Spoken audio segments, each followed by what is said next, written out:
Hi and welcome to this very short segment of maths exam questions on simultaneous equations.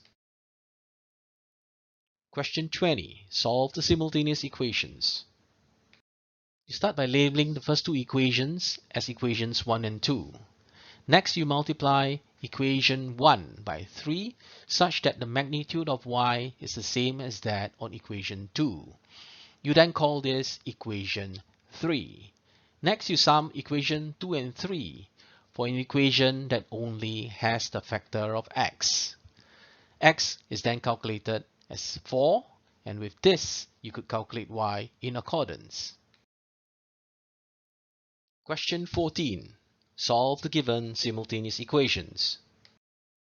I'm going to start by labeling the two given equations as equations 1 and 2. Next, I'm going to size equation 2 such that its variable x is the same as that shown on equation 1. This I will call equation 3. When you take equation 3 and subtract it by equation 1, you should be able to identify y, and this being 3. By inserting y being 3 into any of the equations 1 or 2, you should be able to identify x being a minus 4.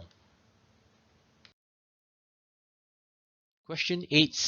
The equations of two straight lines are y equals 3x plus 13 and y equals 7x minus 3. Use algebra to solve these two simultaneous equations to find the coordinates of the point where the lines meet.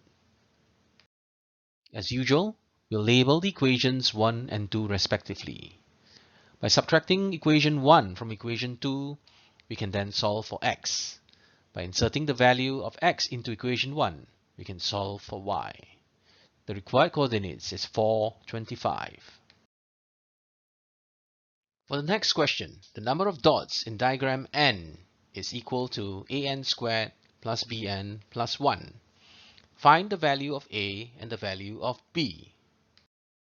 For the question, we'll need to combine data from the table with that of the expression. Having said that, when n is 1, the expression is equal to 4, and when n is equal to 2, the expression is equal to 8. This forms the first two sets of simultaneous equations. We'll next go on to solve these simultaneous equations to get a being equal to half and b being equal to 5 over 2. That's all for this segment. Do get into our other videos under KT Tutorial channel if you've liked this.